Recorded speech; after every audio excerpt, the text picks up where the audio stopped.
Good morning, Internet. How is everybody? We got a special Saturday morning episode of CaliBased. I know I've never done a morning episode before, but I have a very special guest who's coming to us from France, and we sort of need to get our times aligned here. And I'm so glad he could join me. This is Dr. Marc Girardot, and he's the author of The Needle's Secret. And he's got a great Substack called COVID Mythbusters, where he talks about all sorts of different things regarding the pandemic and all the shenanigans that went on.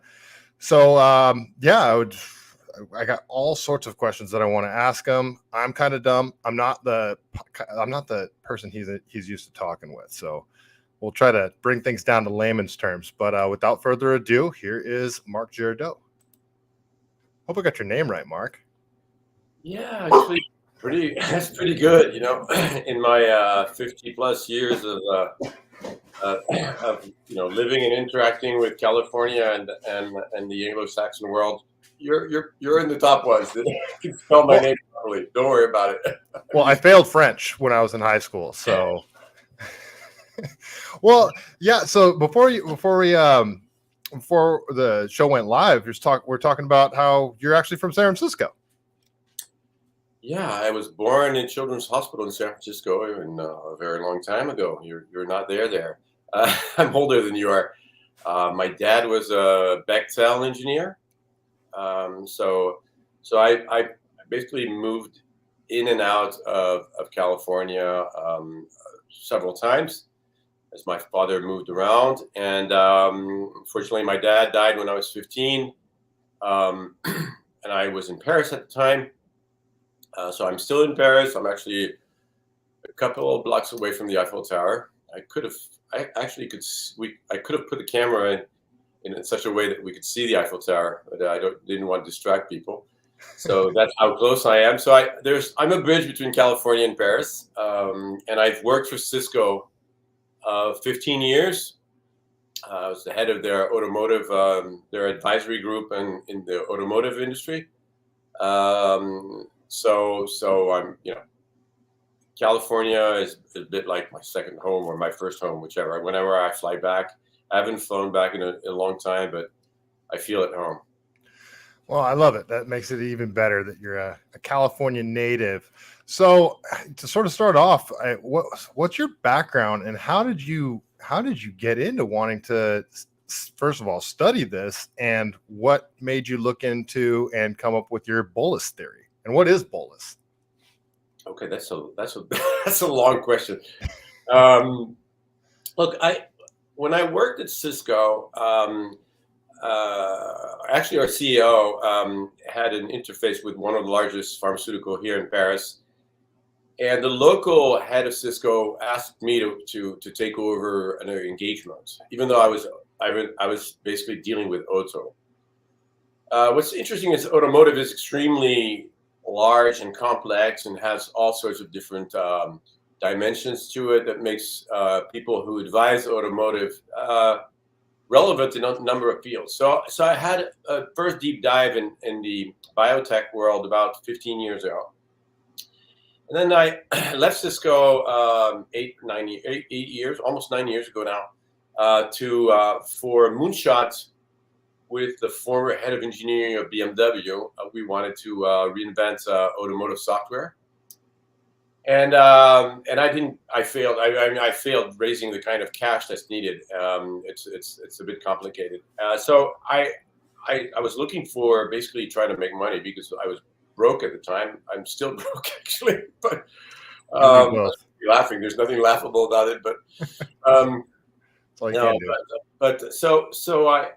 one of my friends had started an amazing company that had developed a DNA anti-cancer vaccine, actually a much better one than the ones that Moderna and BioNTech have. And so I was trying to help him manage the company and fund it. And so I did a deep dive into the leading edge immunology and immuno-oncology.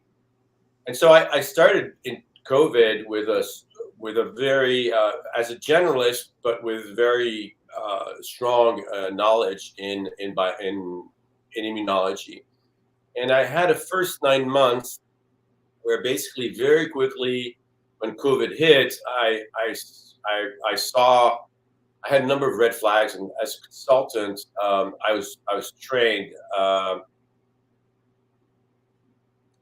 to never let go of a red flag. So those are things that coming back and haunt you. Something that your brain you don't see when you're having these conversations. Your brain records, registers, but you don't really pay attention to it. And then at night, your brain, starts saying something's wrong there, something wrong there, and you wake up. And so that's what happened to me in 2020. I went on and very quickly realized that most people were already immune. They had what is called cross immunity. I was among the first to discuss that, to talk about the importance of why people were asymptomatic, because they had a mucosal immunity, which was very different to the one that the vaccines are trying to stimulate, which is a reactive immunity, sort of second rank, which is useless for respiratory viruses. So the first part of that I worked, and I exchanged a lot with a gentleman who's a wonderful friend now, Michael Leavitt, who's a professor at Stanford, a Nobel Prize winner, and we we talked about density and all of that, and when vaccines starting to be implemented, so late December in the U.S., 2020, and early January, something happened that I was really concerned with, and didn't make sense. It was not a red flag; it was a huge red flag, and that was the fact that you had a third wave coming in the same season, and so people were supposedly dying of COVID again in January 2020, and that was impossible. You could not get a second wave like that in the same areas, the same. Maybe you can have that if you're adding Texas and California, or Florida and California, you can have that in a country like the U.S. But fundamentally, you're seeing that in most countries, and that was wrong. Something was wrong for me. Doctors were confusing, unconsciously, hopefully, vaccine death with COVID death.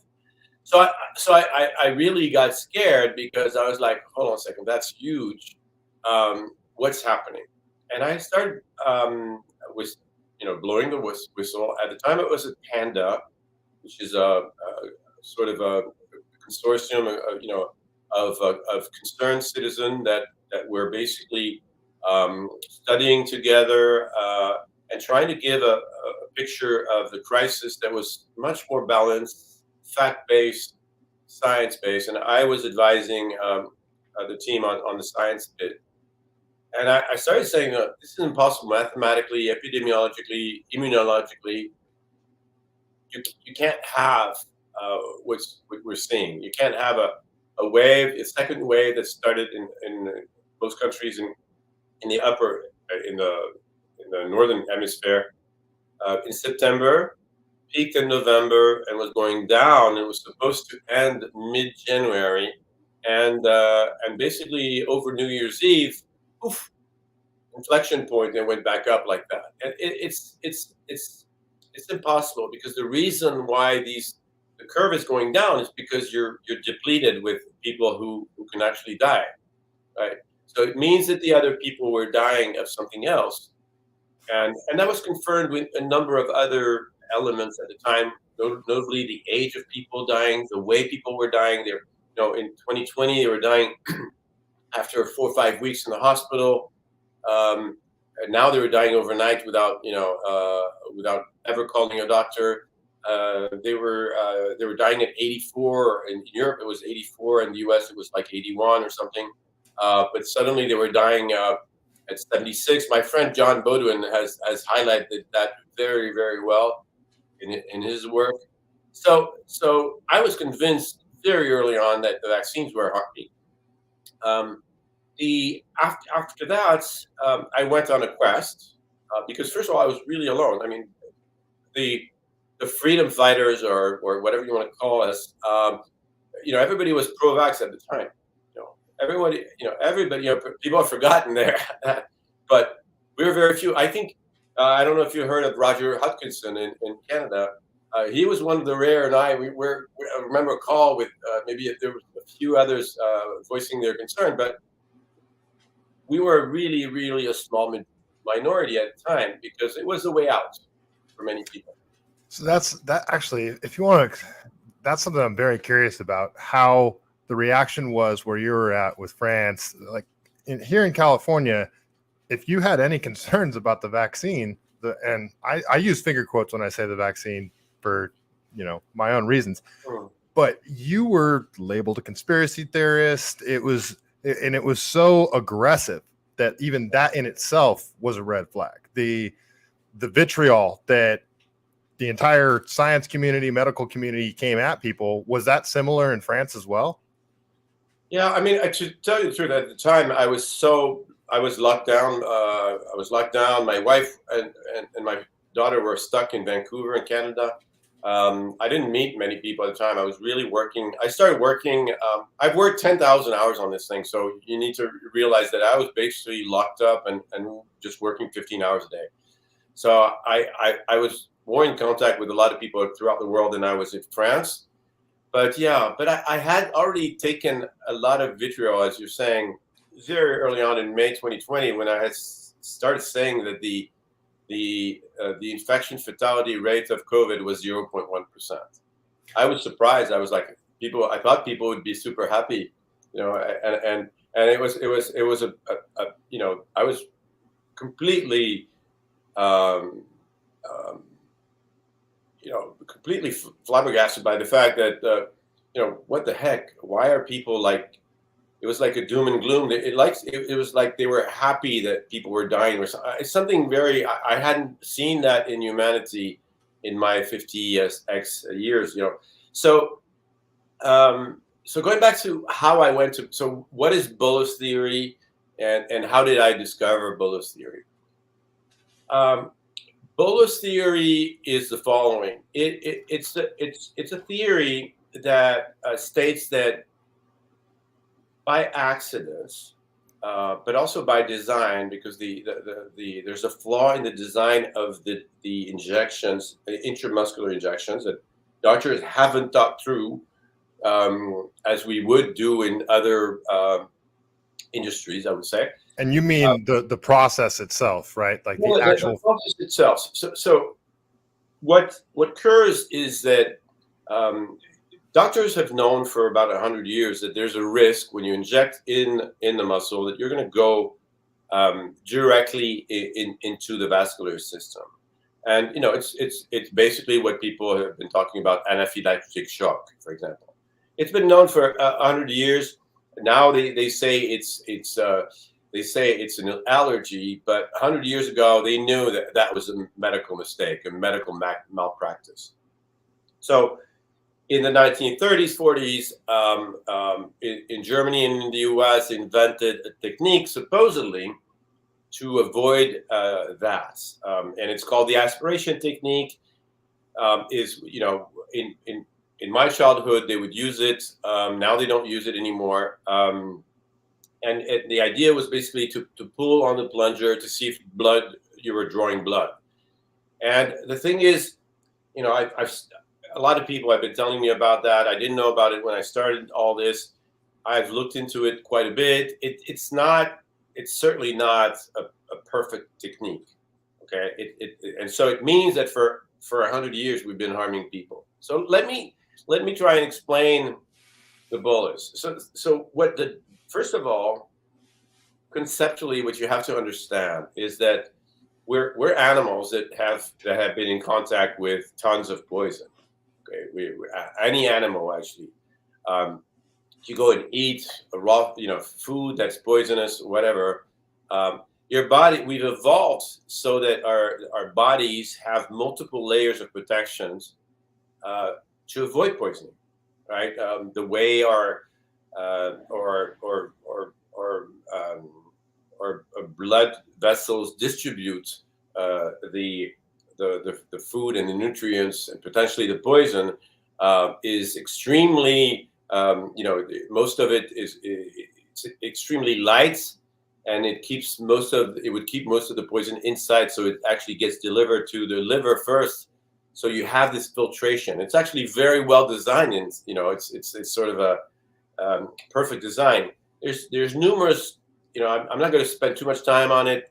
There's numerous different ways the body has put in place protections to avoid poisoning. The only way, and that's the reason why my theory is the only one that actually can explain all the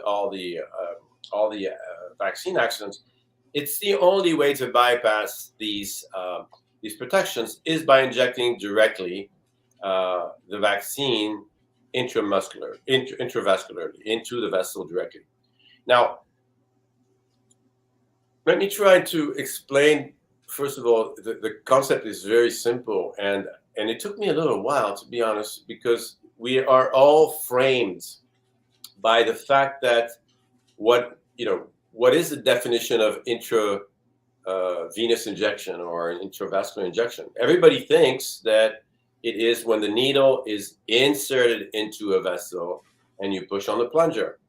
That is the standard of care. That's the best way of doing it. That's the way it's done when you learn that in medical school. Nurses learn that and are extremely proficient at doing that well.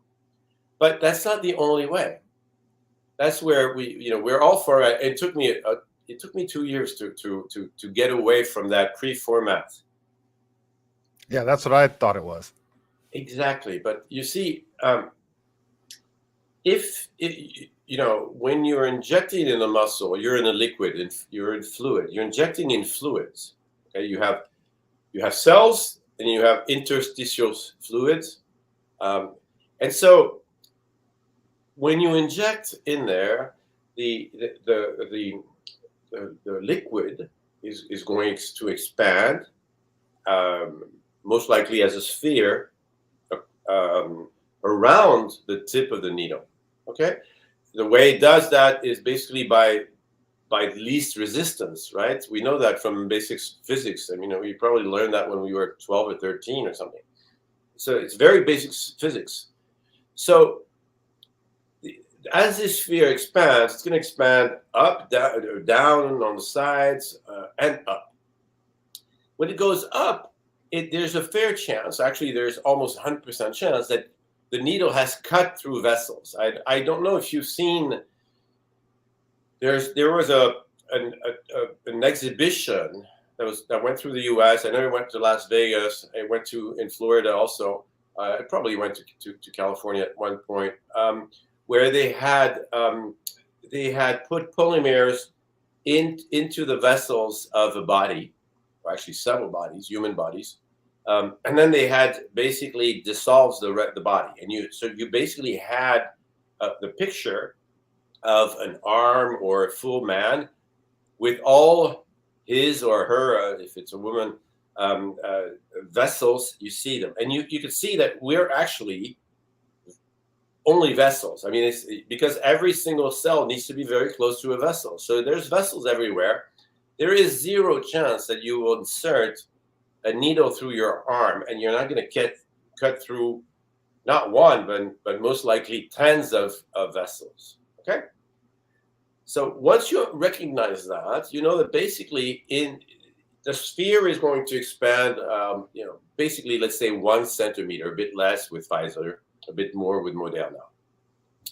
So you're going to cut through one of these vessels, and therefore, if the vessel has a lower pressure than the pressure that you're pushing at at the exit of the needle, it means that some part of the vaccine is going to go directly into your vascular system. It doesn't mean all of it will go, but depending on, and I've actually done a calculation for people who want to go to my Substack. I actually just changed the name to be less conflictual. It's now called the Bolus Theory series. But I've calculated that. You can actually calculate, depending on the distance and the size of the vessel, how much of the dose is going to go intravascular. Now, why is that a problem? Okay, so we know for certain that every single shot is going intravascular. It doesn't mean every single shot is going to be very harmful, but it's going to be harmful to a degree, and then your body's going to be able to recover or not. A human body can recover from a lot of things. That's the beauty, okay? So everybody's got harm to a degree or another, but sometimes it's going to be harder to repair or impossible to repair. So you know that for sure.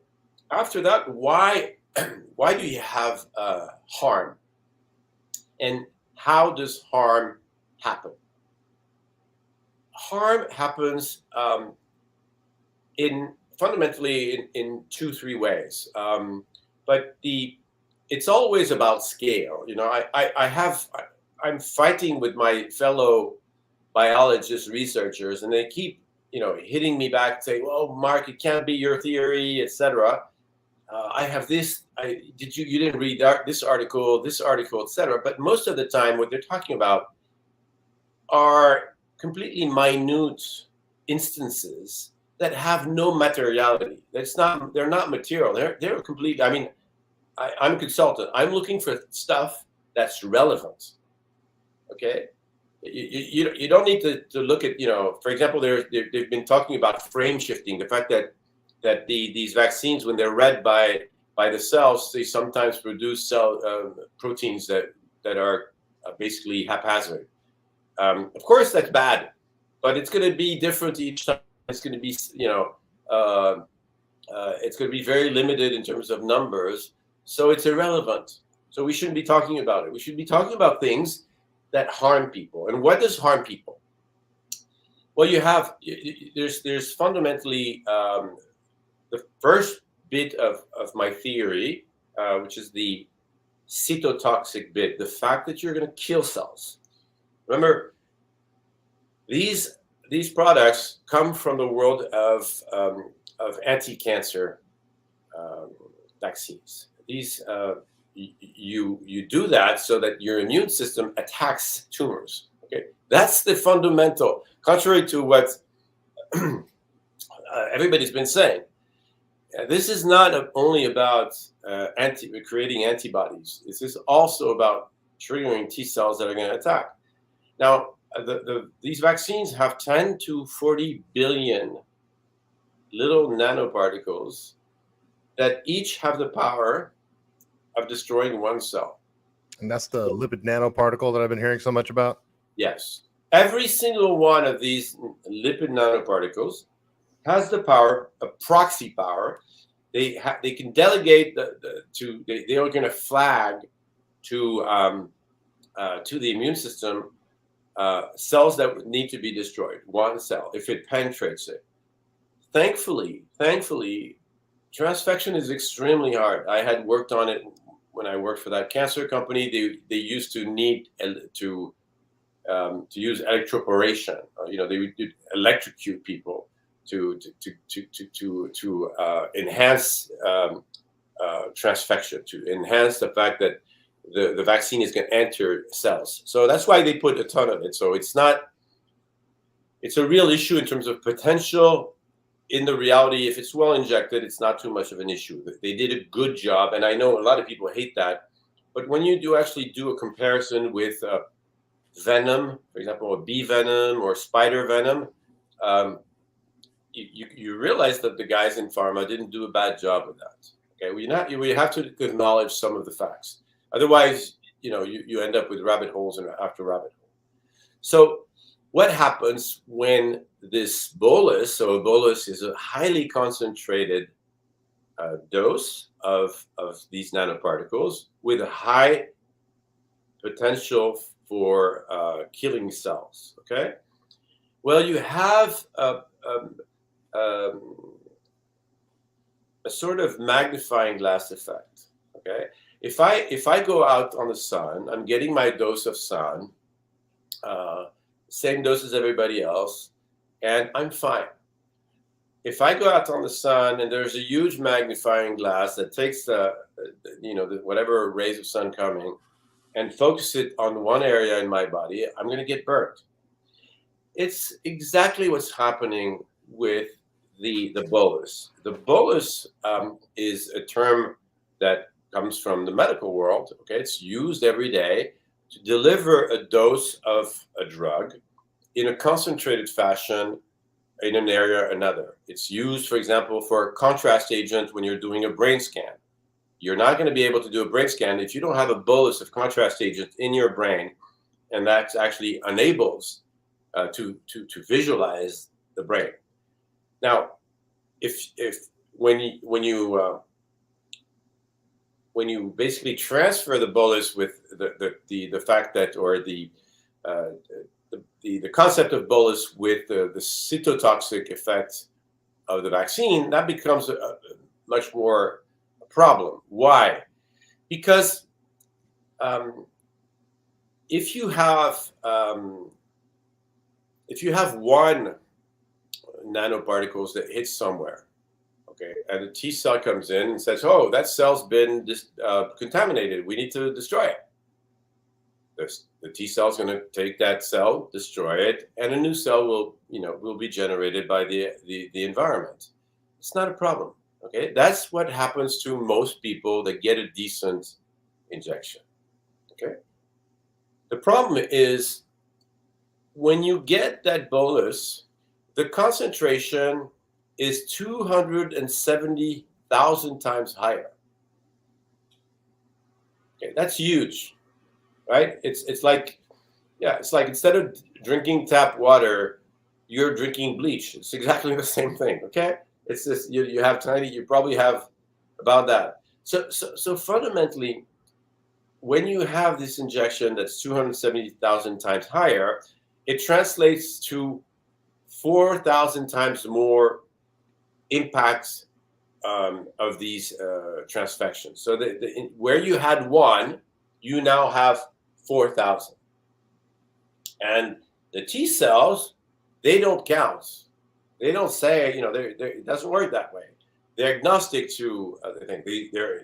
They're singular and they work discreetly, and they take, okay, this cell needs to be destroyed, I'm going to destroy it. And they're going to basically rip off entire parts of the inside of your blood vessel, right? And it's very clear, if people have heard of white clot syndrome, it's exactly what happened. What happened is a huge bolus went down, flowing through your blood vessels, completely I'm going to use a term. It's like painted the walls of your blood vessels with the vaccine, okay, and then your T cells just basically ripped off entire swath of your it's called the endothelium, the inside of your blood vessel. So that's what's happening with the concentration. You get something that's absolutely not natural, right? Because if you when you eat a poison, etc., your vascular system disseminates. It disseminates nutrients homogeneously. It disseminates oxygen homogeneously, and it's going to disseminate poison homogeneously. This is a very strong, when you look at autopsies, you see that you have T cells infiltrated with what they call foci, which is basically focused, highly concentrated attacks. That can only happen through an accidental IV injection. So that's the first part, and there's a number of imbalances that occur, right? Because we have ways to heal, but the ways we heal normally are for injuries that are on the outside, not inside your blood vessels, as if somebody had keyed the inside of your blood vessel. We never evolved for that. So there's a number of problems that emerge from that. One of the ones that most symptomatic is thrombosis. Why do you have thrombosis? Well, if you cut, it's like 1,000 cuts inside your blood vessel. So that's how you trigger coagulation. So you're basically triggering a huge wave of coagulation, and you have thrombosis. Okay, that's very common. You're going to have aneurysms when it's very localized and there's a ton of pressure, and it's going to take a few months, or it's going to be immediate if somebody's already been hit and it comes back and hits behind. So then you'll die very quickly, or of an aortic dissection, for example. There's other imbalances. It's all a question of balance at that point. You're going to have too much growth factor, because of course if you're damaged, if the damage is enormous, you're going to trigger a huge demand for growth factor, but the growth factor might be monopolized somewhere. You're going to start building huge new veins in area you're not supposed to have. So you're going to have fistulas and angiomas, for example. Of course, you're going to have arteriosclerosis. Okay, which so that's the first part. Then there's another part which is more at an organ level, or at the system level, the nervous system, and stuff like that. Here, there's two things that can occur. One is the same thing. You're going to have microthrombosis. You're going to have little clots in the organs, in the capillaries. As the capillaries become, the vessels restrict themselves to become very tiny capillaries, the NLPs, the lipid nanoparticles, are going to hit more at the sides, and therefore they're going to transfect more. And then the T cells are going to attack, and you're going to have clottings. If you have clotting in your capillary, everything that's behind, downstream, that requires oxygen and blood to survive will die. Right? And so you're going to have necrosis. Sometimes it's going to be tiny, and basically you're going to recoup. It's okay. You're going to rebuild. But sometimes it's going to destroy the organ. It's going to kill the entire organ. So if it's in the brain, you're dead. If it's in the heart, you're also dead, unfortunately. But in some instances, you can survive. I have a friend who had that. Two friends who've had problems with their lungs had like two nodes or one nodes that were completely necrosed. So that explains many of the symptoms that we've seen. It explains endocrine disorders in terms of people who are not capable anymore of producing enough hormones. Okay, type 1, type 2 diabetes, for example, can be explained that way,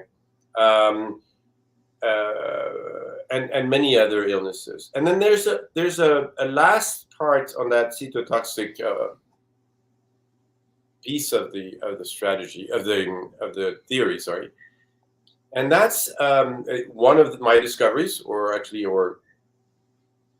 would say discoveries, is that the fact that the bolus is, we know one thing for sure, is as it goes through the vascular system, it's disseminating. It's basically fragmenting and being diluted into the blood. So it's what's going to happen is, at one point, instead of having a massive bolus that does considerable damage, it dilutes, and it becomes more like little cluster bombs.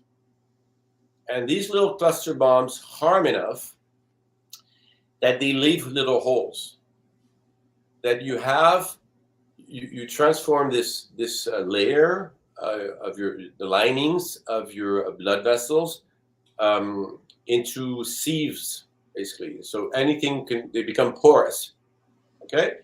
Now, that seems like, okay, well, is that a problem? It is a major problem.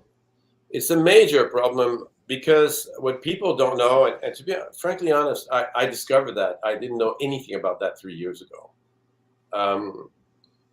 That the inside, these linings of our blood vessels are most likely one of the most important organs or systems in our bodies, because they basically act as a big part of each organs. They adapt in each organs, and what they do is two things. One, they protect the tissue behind, and they adapt the protection based on what it is. So if it's the heart, or if it's the brain, or if it's the testis or the ovocytes of women, it's going to be extremely tight, because it needs to be tight. Otherwise, there are illnesses, and we'll talk about the illnesses. So there's a protection aspect to it. And the other element is it regulates what enters or what gets out. And notably, it regulates hormones. But it also, for example, something I didn't know is that the milk of the mother, the maternal milk, is actually directly extracted from the blood and filtered by the endothelium, which means that you understand that if you destroy those gates, you're going to poison whatever is behind. So you're going to poison the heart, you're going to poison the brain, or you're going to poison the milk and the baby who's going to be drinking it. Okay, there's a reason why I don't need to know what it's filtering. There's a reason why evolution is stopping things, right? If you stop, if you open up the doors, if I could say, then necessarily poison is going to enter and do damage in a way or another. So, and that explains, and in my book, and The Needle's Secret, it explains Alzheimer's, it explains Parkinson's, it explains a lot of the autoimmune diseases, because what you do is you're letting in circulating elements in notably metabolic waste or stuff like that, or albumin or stuff that's not supposed to enter some of these tissues. And of course, your immune system understands it's not supposed to be there, and therefore it's going to enter and create inflammation, right? So same thing for leaky gut, for example. Leaky gut is exactly the same thing. What's really interesting about my theory is I explain it's the same process, right? You basically have holes into this lining. It just creates a different harm or a different pain depending on where it's at, right? And then the body can have can manage or not manage. If it's loaded with stem cells, even if there's a degenerative disease happening, stem cells are going to repair, and you're going to be able to deal with it. But if it's in areas where stem cells are limited, like in the brain, for example, in the nervous system, because you don't want too much of that, because otherwise it starts sending mixed signals, then you're going to have degenerative disease. Okay, so you're going to have ALS, you're going to have multiple sclerosis, you're going to have Huntington's disease. Those are all, neurodegenerative disease are all now people know, researchers have shown that it's related to a leak in the blood-brain barrier, okay? But it also is a problem, for example, for people who have infertility. For example, sperm count, if ever the immune system can access to men's sperm, they're going to destroy it. They're going to think it's foreign. I'm not going to go to the detail of why, but fundamentally, and so that explains also that. Now, we'll need to talk before. We need to talk about the solutions, because I also have solutions. So this is the first part of the Bolus theory, which is really about this damage to the vascular system, okay, and the capillaries, and the consequences. There's another part of the Bolus theory, which is a bit more hypothetical, but extremely convincing. And it's the genetic part. And this one escaped me for a while, to be honest with you. It challenged me, so it took me a while to get it. But here's the gist of it. In the first part I just talked about, all the cells express the fact that they're contaminated.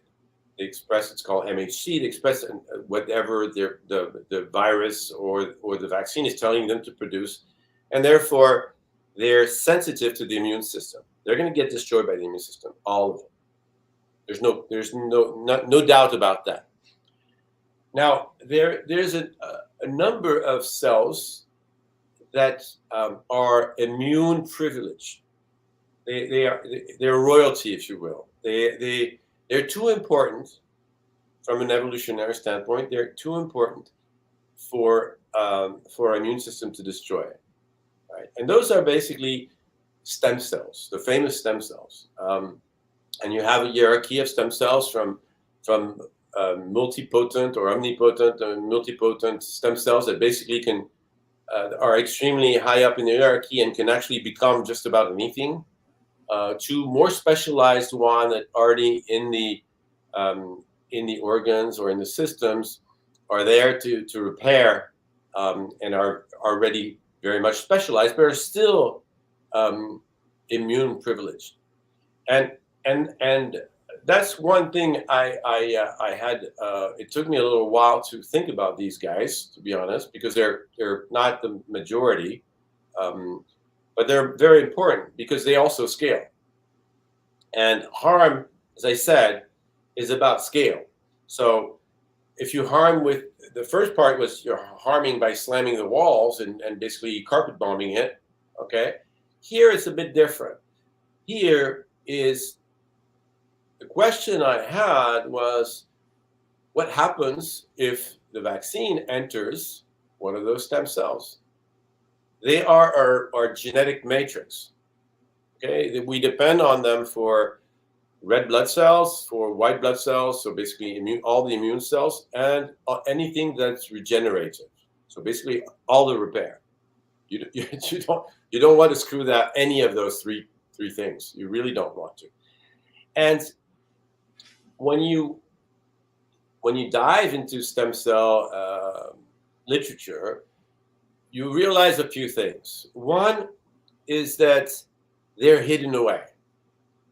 Okay, they're hidden away. They're hidden in the bone marrow, behind the blood-bone marrow barrier, for anything about white cells and red cells, and in the organs, the progenitor cells and some of the stem cells are hidden in niches of the endothelium. So indeed in that area, but they're hidden away. Now the question is, why are they hidden away?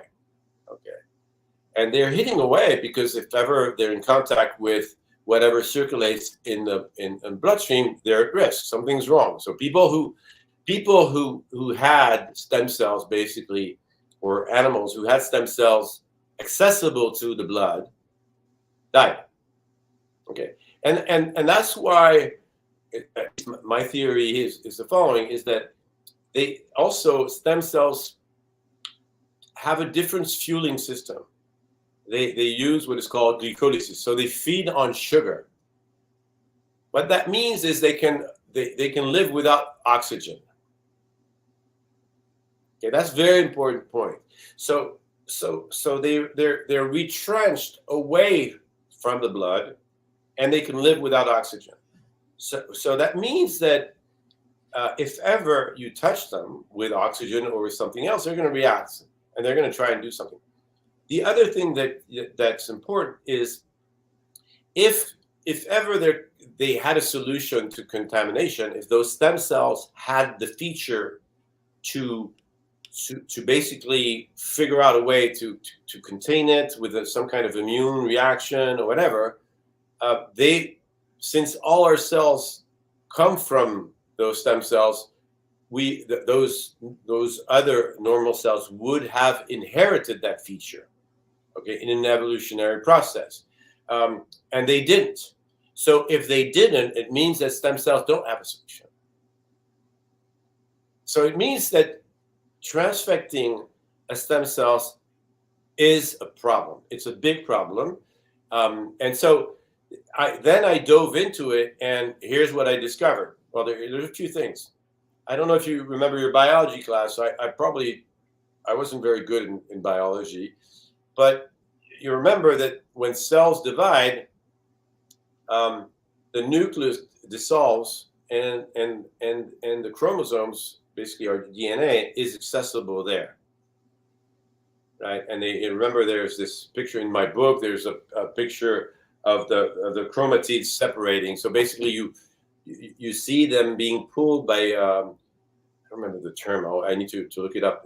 Like cords, little tiny cords that basically pull away one chromosome that's going to go to the one cell, and the other chromosomes that's duplicated to the other cell. Now imagine that happens in a pristine environment. That's fine. But imagine you've actually thrown in garbage or whatever. I mean, proteins or whatever. It's gonna have an impact. It's gonna stick. It's going to miscalibrate. It's going to damage the DNA. And so one of my hypotheses, and that's something that remains in the hypothesis, even though there is the example of oxygen, how the stem cells react to oxygen, which is they do what I call evasion by replication. So they basically dilute the poison by dividing, right? That's a natural process with oxygen. So for example, when you start running, you're hyperventilating, you're going to get more oxygen through your body, and some of that oxygen is going to hit those stem cells, and they're going to start replicating without damage, because oxygen doesn't damage the cell. And it's going to replicate, and it's going to start repairing the damage of the running. Okay? So that's okay and actually that's part of the solution. We're going to talk about HBOT, hyperbaric oxygen therapy, and normal baric oxygen therapy. That's one of the solutions, is to simulate stem cell that way.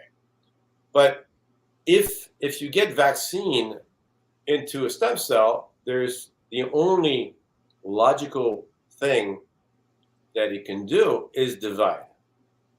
So it's going to divide very quickly. It can divide every 30 minutes. It's most likely going to divide several times over the next few hours, and during that division, the chromosomes and your DNA is accessible. And there's two problems with that poisoning and that process of division. One big problem is that you're going to have too many stem cells, right? So it's not a natural. There's no demand for that, right? So what you've done, if artificially, you've inflated the number of stem cells. Okay. The analogy I use is you now have 10 cooks in the kitchen, and you order your burger, and you get 10 burgers instead of having one, right? Which is the very definition of cancer. Now, the other thing I've learned and really confirms, there's two things that confirm my theory extremely well. One is there are numerous studies in the past 20 years of researchers saying, we don't understand exactly why, but it's strange. It looks like cancer cells are actually stem cells, or they call it cancer cell of origin, CCO. So it looks like the first cancer cell is a stem cell. Okay, I didn't invent that. You can go online and you look in the book. There's a ton of references where I explain that. I show that, which really shows that. The other element is when you look at the different features that cancer cells have, they are all features of stem cells. So you have p53 inhibition, for example. You have hTERT. You have no MHCs, or sometimes you have MHCs, but you have immune suppressants, etc.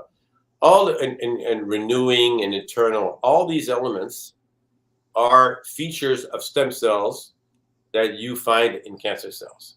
So basically what I'm saying is cancer cells are actually stem cells that have been contaminated. I'm not saying every single contamination is always done by vaccines, right? But we've evolved so that cancer should be extremely rare. And today, 3% of Americans have cancer. And that's not rare. So what I'm saying is accidental IV injections are causing cancer. But they're also causing genetic disorders. And here's how. If again, during that replication, the chromatids or the chromosomes are there. They're accessible. So, these are chemical magnets, right? They bind to things. So it's inevitable that, notably, my friend Kevin McKernan has discovered there's DNA in the vaccine, in the nanoparticles. So if any one of these vaccines transfect a stem cell, you are certain that's going to be integration. You are certain there's going to be some kind of genetic disorders. Now, depending on where that stem cell is, it can have an impact or not an impact, right? Not everything is. I mean, it's not good. If it's in your, for example, if it's a white blood stem cell, it's a catastrophe.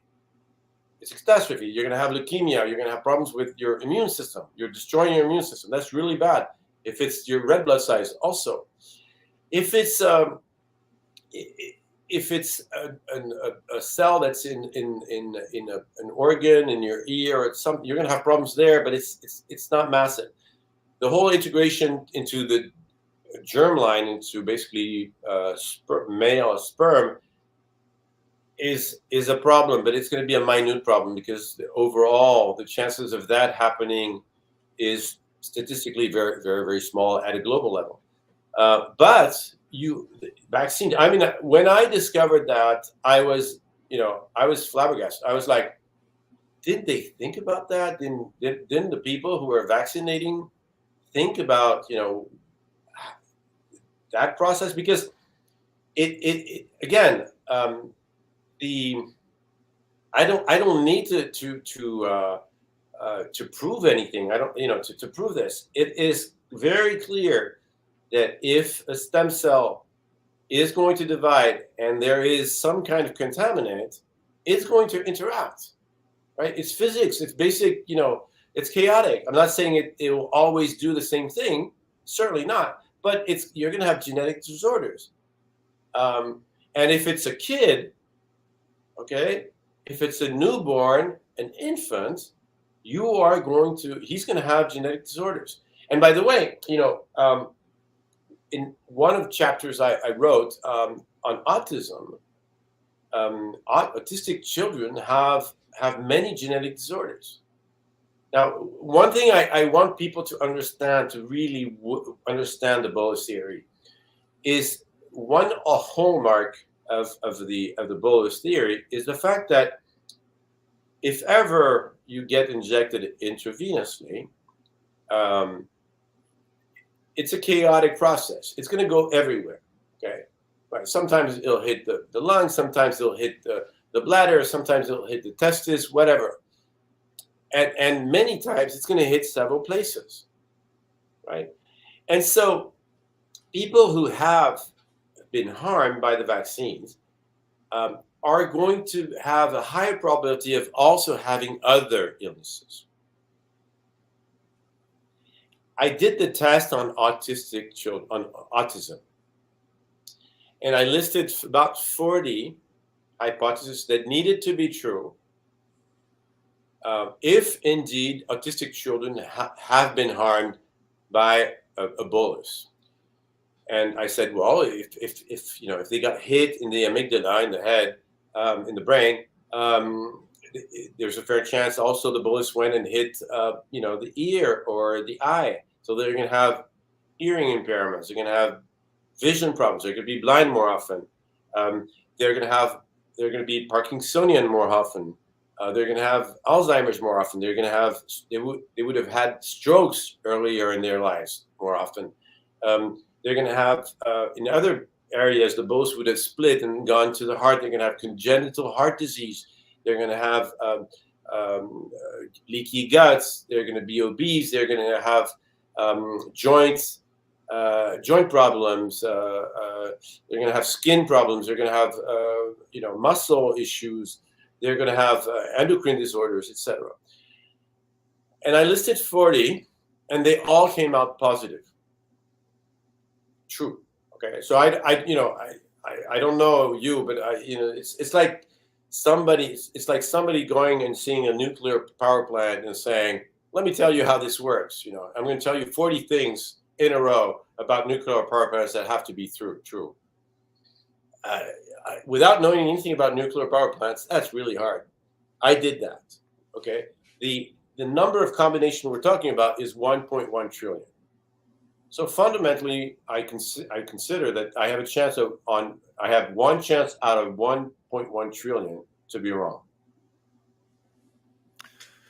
So all of the main things we're seeing in terms of problems with the COVID vaccine is myocarditis, blood clots, and there seems to be a spike in cancers. And with the way you explained, how the lipid nanoparticle could be more localized, I guess, if that's the way to explain it, would explain like immediate reactions, and when it spreads out through the body more, that would explain myocarditis and things like that, and the spike in cancers. Is that sort of a accurate? It's much more. I mean, the accidents you're talking about are just minute compared to the total. Really, Michael. There's much more than that, but people don't either haven't related them to it. You have endocrine disorders. You have leaky gut syndrome. You're going to have blood clots are the things that they have trouble and not talking about. So hear me out. What's myocarditis? Myocarditis is microperforation of your endothelium in the heart. It happens quite quickly. So that the microperforation is done quasi immediately, day 4 or 5. After that, it's going to be over time that you're polluting the heart cells and your immune system is reacting. So it can take a week, 2 weeks, 3 weeks, depending on the size of the leak and whatever you're eating. But fundamentally, that's what's happening. If it's too big, people will die most likely. So you're forgetting all the people who died already. So all those cases first. Thrombosis is certainly a big part of it, but thrombosis doesn't happen always because our linings are producing inhibitors of calcification of coagulation.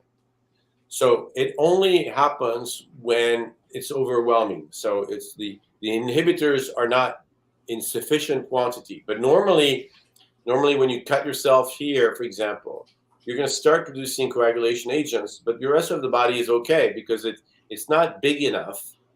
It basically tells the coagulation factor, okay, well, you're not needed here. Go over there to the hand, right? Basically.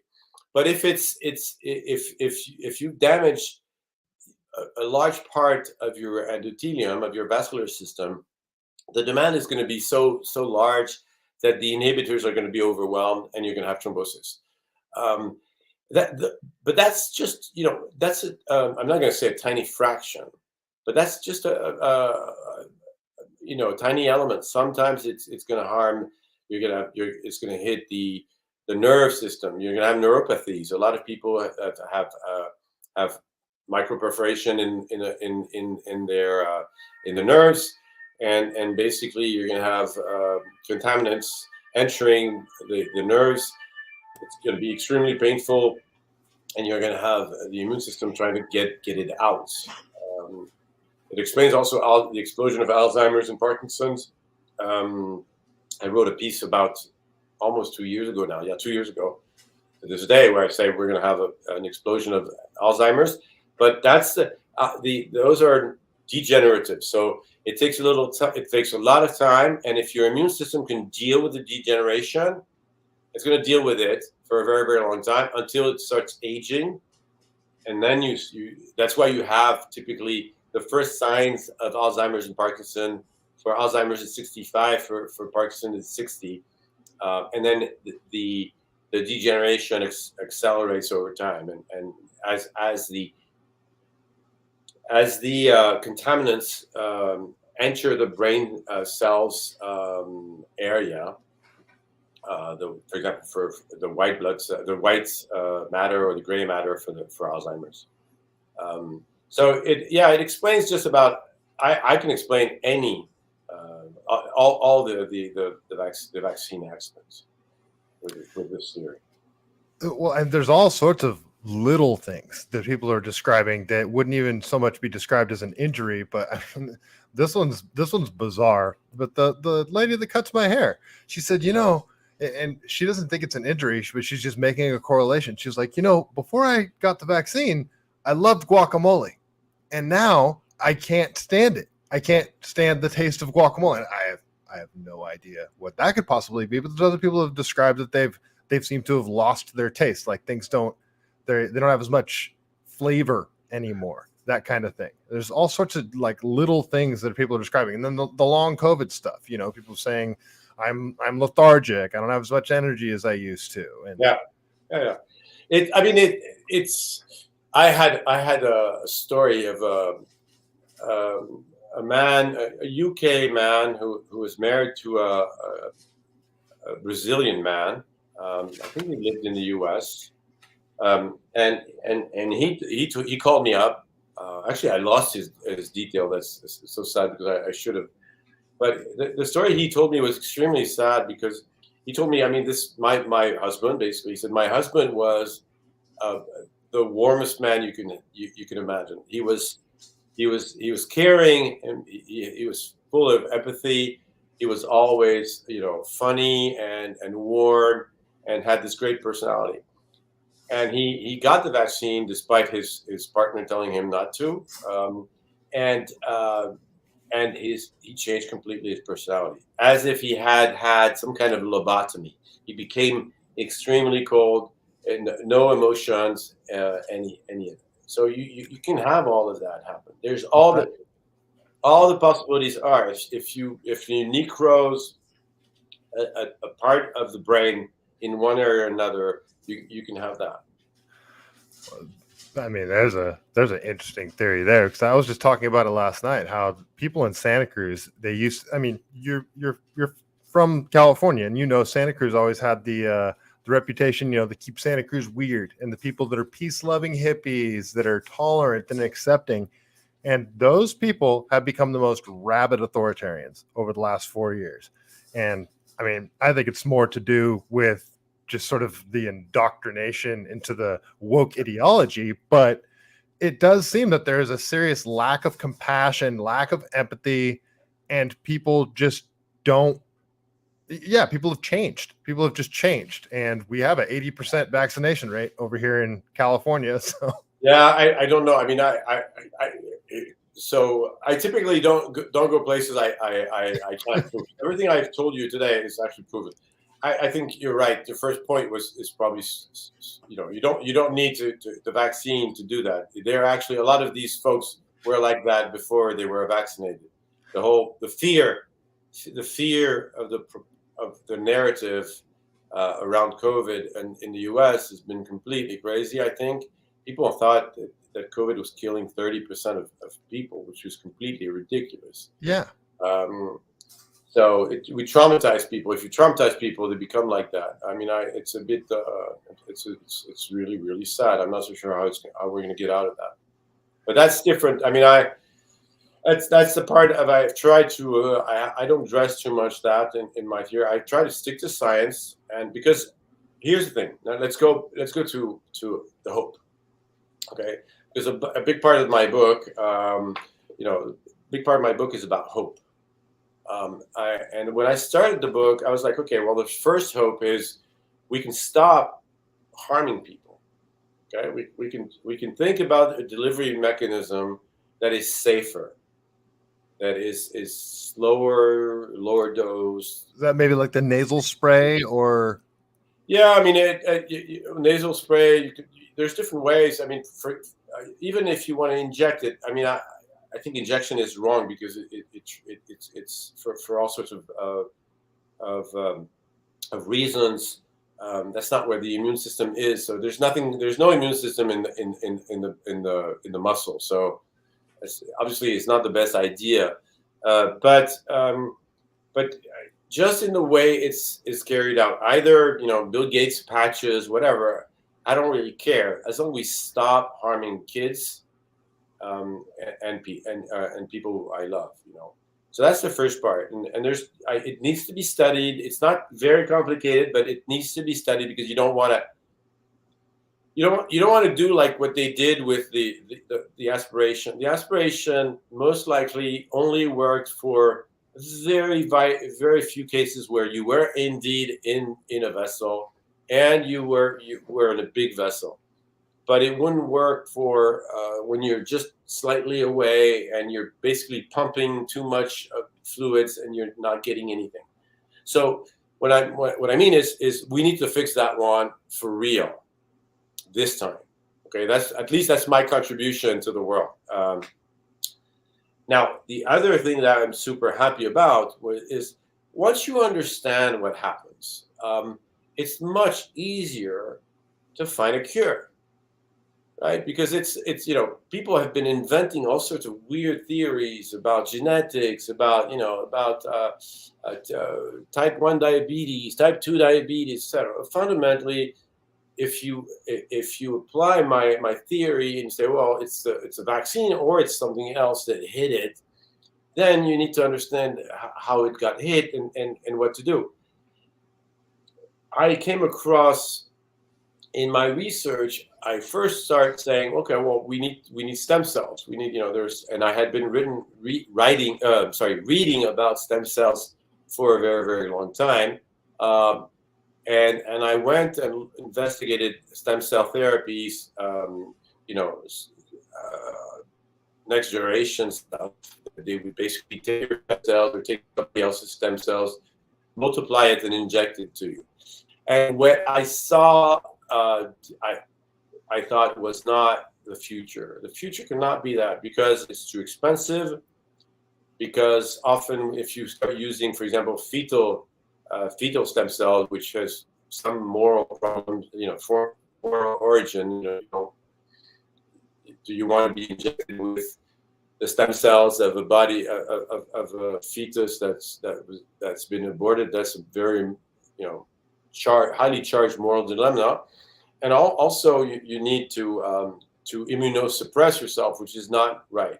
So, we have a major problem. It's a worldwide problem, and it's been happening for 50 years. And I explained most of the modern day illnesses today. And you're not going to do that with a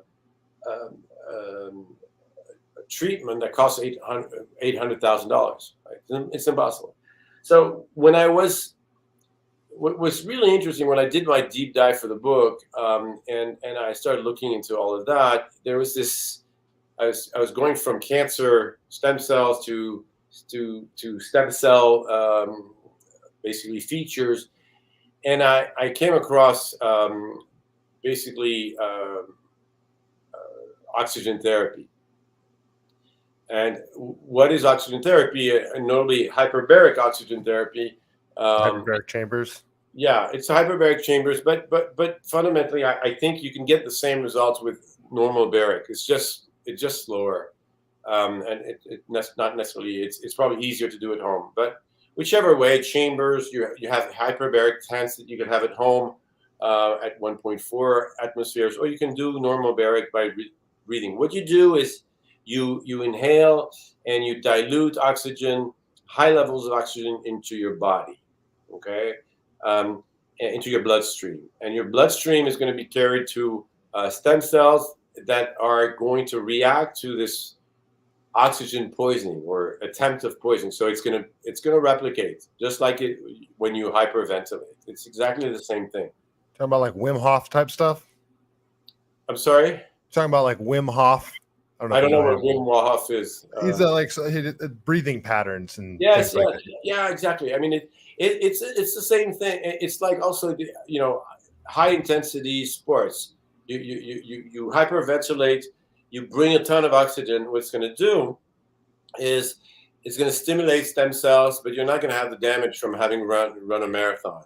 So these stem cells are prepared, they get released, but they don't find a place damaged, so they're going to go and they're going to repair the rest.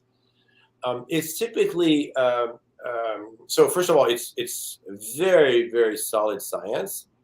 It's actually authorized by the FDA for 7, I think, or 8 different treatments, notably when they use radiotherapy for cancer, but also when you become blind or you become deaf, most likely from a vaccine, or possibly for other reasons. But so what it does, it revascularizes areas that have been damaged, and also it's going to repair your endothelium. So you're going to get rid of that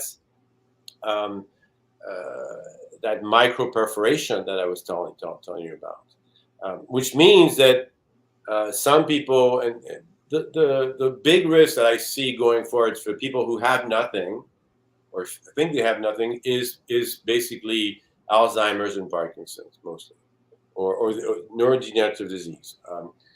And that can be solved very quickly with oxygen therapy. The problem is there's only 150 centers in in the U.S., so we're talking millions of people have been harmed. And so I think normal barracks, so breathing oxygen at normal atmospheric with a concentrator at home, is most likely the way forward.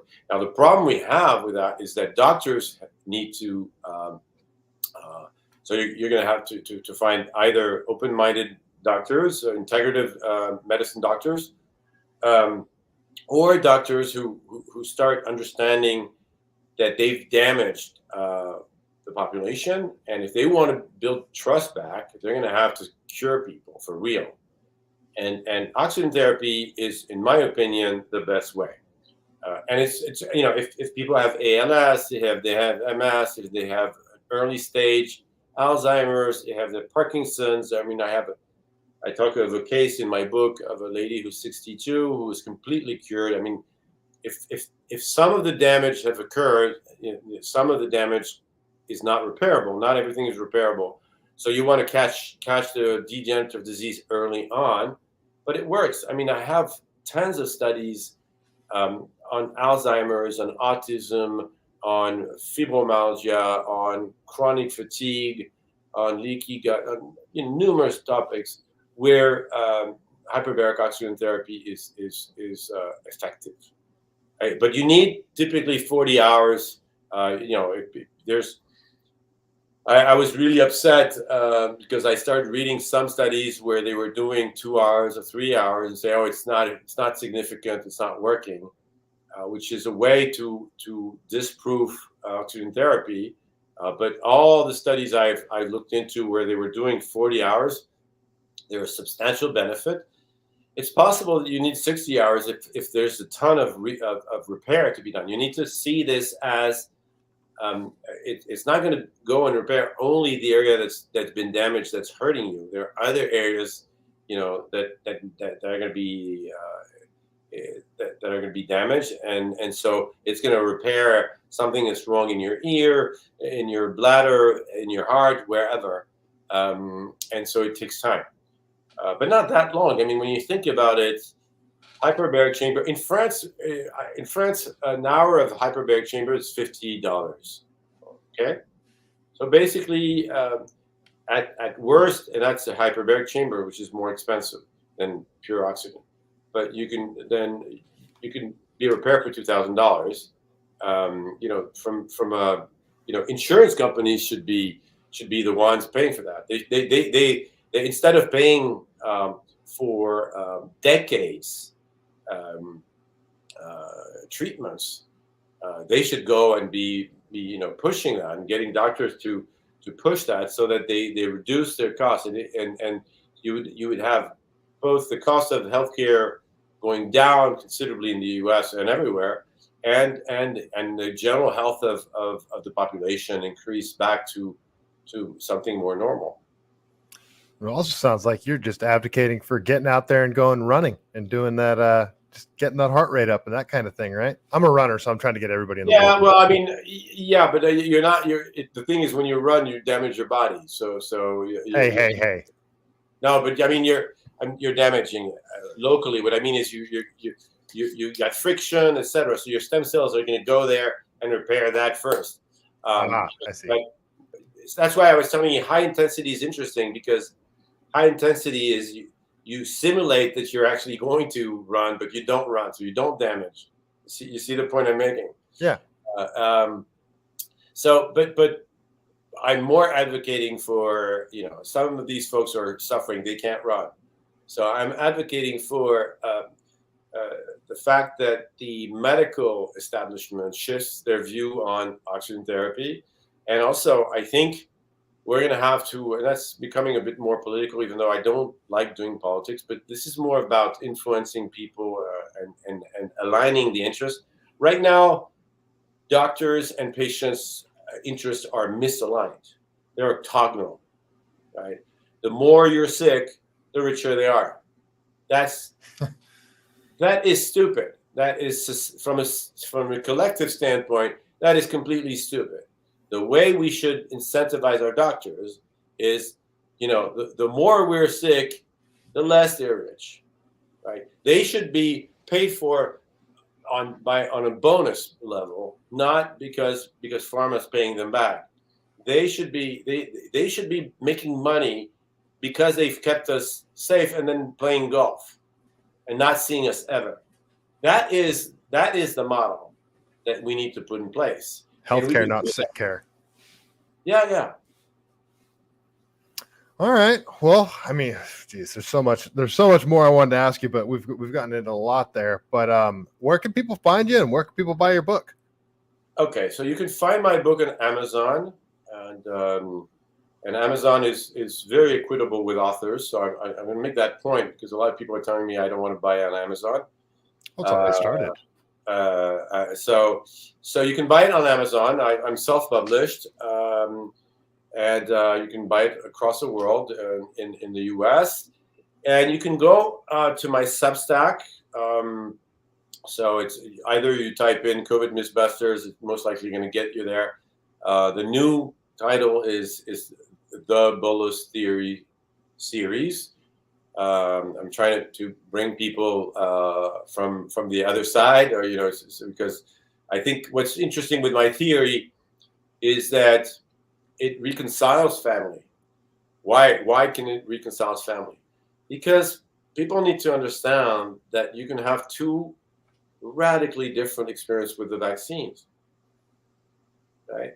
So indeed, some people are saying, "What are you saying? This is not poison. I've had my shots. I'm fine." Right? So it can't be poison. And then some other person the brother is going to say, "Well, I took my shot and I got sick," and so it doesn't fit. It doesn't match. That's why we've had this craziness. Now I explain it in a very easy way. There is no other way. What is certain is that you're going to go IV a number of times. There's two studies. One by I think it's un-hirable and all in Japan, and another one by Professor Muller in Basel University Hospital, that has shown that everybody's hearts have been harmed. Everybody, to a small degree or another, which tends to show that you always have an IV shot. A small one, but you always have one. But your body's going to be able to repair that. The problem is with the 5% of the shots that go IV and you can't repair. And those are the people we need to help. We need to acknowledge that they've been harmed, but we can also help them with the vision of the Bolus theory and the link with oxygen therapy. And I'm very excited. No, I don't have any, I'm completely, as I said, I'm broke. So if people want to help me financially or get the word out on the book, please do so. but I have no interest whatsoever into oxygen, even though I've worked for an oxygen company 30 years ago, but not selling medical oxygen. So I'm just giving that, I actually wrote an article on Christmas Day, almost Christmas Day last year, where basically this was my present to people, saying, this is, there are cures to these illnesses, and what's crazy is that we're talking about things that are incurable until now. I mean, Parkinson's disease is considered. I have two friends who have Parkinson's disease, and I'm trying to convince them to go to oxygen therapy. And I haven't done it myself, but what I'm telling you is what I've read about in tens of research papers, and I trust these people, and I trust the logic. What's important is I trust the logic. There is deep science around stem cell stimulation through oxygen. That's a known corpus of knowledge. Now it means that there's if this works, if the word gets out and I get sufficient momentum, we could reverse the health of the world. We could live like for example, like Amish people live. We could healthy. We could get rid of most of the obesity problems. We could get rid of most of the cardiovascular problems. We can get rid of most of the endocrine disorders and most of the cancer. That's an actually pretty nice world to look up to. No? Yeah, I love it. Well, all right, folks. Marc, thank you so much for coming on. Everybody go check out his Substack, buy his book, The Needle Secrets. And yeah, thanks again that's it right there. You can get it on Amazon. And yeah, you guys that are watching this, you're on you guys are on a certain team, I would say. So just go ahead and search COVID Mythbusters and check out his Substack. It's a great Substack, covered a lot of topics. So Marc, thanks again for joining me. And this was a great talk. It was a pleasure. All right. Thank you so much for hosting me, Michael. Thank you. See you tonight, guys.